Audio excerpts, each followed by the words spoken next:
transition, and because Movin'On is committed to exploring the potential of each form of transport for more sustainability and therefore more accessible mobility, we couldn't resist the opportunity to ask the question, what if aerial mobility had a part to play in rural areas?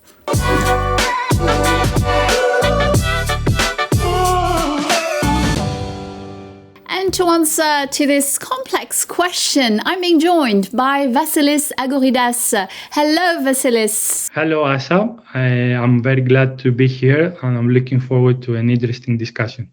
So you're the leader of the UAM initiative, Cities Community, UIC2. So could you probably briefly give us a rundown about your activities? What does this initiative consist of?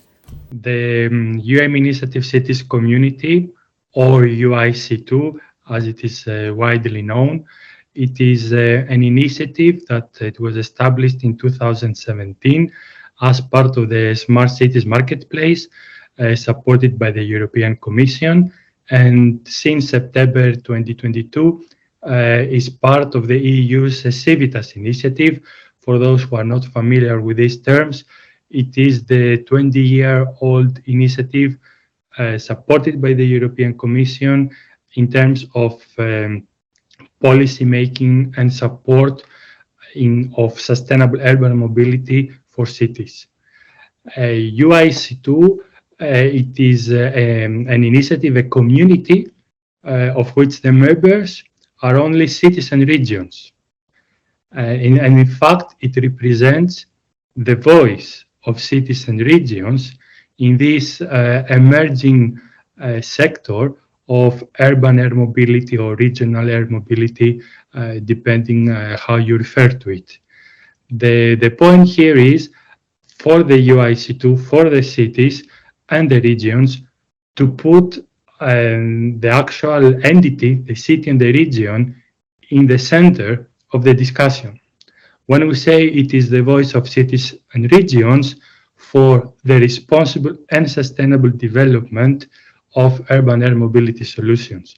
So we don't take a technology perspective here, we really take a city and region perspective, city-centric, region-centric, with a focus on the needs of the citizens. This should be the drivers. It is not a funded project, it is not an association, it is a community which is based on the voluntarism of the cities and regions. Well, the mission of UIC2 is to promote the sustainable and safe transition of mobility to its vertical dimension, third dimension. What are the challenges for cities and regions? So, as we mentioned, UIC2 is striving for the sustainable and responsible transition of urban mobility to the third dimension. So here we're talking about urban mobility first. And this is, I think, a key differentiator of the perspective as taken by many other different stakeholders in this emerging topic. So we really look at it from the urban mobility or regional mobility perspective and try to see whether in fact it makes sense from a mobility perspective. So if you are a region or a city, you have your strategic planning, wider urban planning and strategic planning about mobility. For example, European cities are working on developing the sustainable urban mobility plans, known as UMPs or SAMPs. Within UIC2, we developed and published in December 2021 through the European Mobility Observatory ELTIS, a practitioner briefing on giving support to cities and regions to think how urban air mobility, whether this is for passengers or for cargo freight, could be integrated in the sustainable urban mobility planning practices, activities. This is the challenge. And this is the challenge not only for cities and regions, but I would say for the wider mobility sector to identify where does it make sense. The big questions from city and region is, what is the benefit from my citizens? Do we really need it? Who is going to benefit? At what cost? So can I do this with another mode? we have to be able to give an answer to these questions. And if we really see the benefit, to see what is the trade-off we have to make in terms of cost, time savings, and the benefit we have. According to you, was aerial mobility a potential asset in the challenge of opening up territories?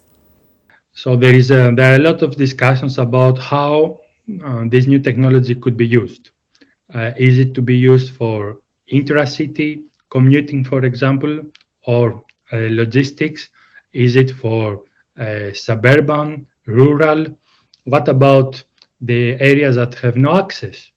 And this is where it starts to become interesting, at least from the benefit we can provide, but also cost-wise, because certain outlying areas, territories, they have no access to the mobility network. So what are the options? Whether we can invest not only in terms of funds, but also in terms of time to develop the new infrastructure in order to connect these areas.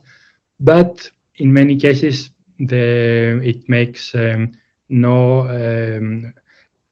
financial sustainability for different reasons. So this is where there is a potential benefit of using the aerial mobility, because you do not really need any major infrastructure. You just fly, you just need landing spots. The point here is to what extent we can scale this, or we want to scale this. Finally, a question that everyone might be asking themselves, really, can aerial mobility be considered as truly sustainable? So we have to consider, what do we mean by truly sustainable?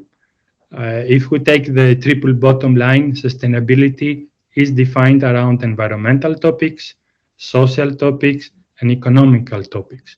So the answer, it is by overlapping these three topics. It is not just about emissions. All of these, by definition, have to be electric. So, and considering that the production of this electric energy will be based on renewable sources, we could argue that the energy used is sustainable. The question is about not the quality of the energy, but the quantity.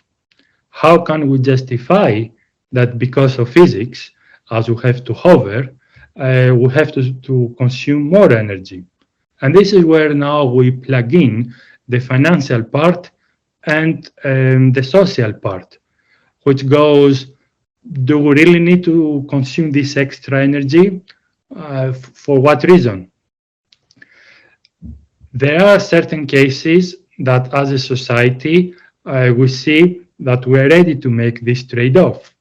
And this is where we can consider it can be sustainable and responsible use. If now we just want just to look only at our convenience, and we just want to start commuting, perhaps, I don't know, left and right, don't use the other modes, and try to just replace them, perhaps is not a sustainable use of this new technology. As I mentioned before, the aim here is to explore synergies and complementarities, not substitution. So the answer is yes, it can be sustainable in the wider sense by taking really this big picture, and as a society having, I would say, a social contract about how we're going to use this.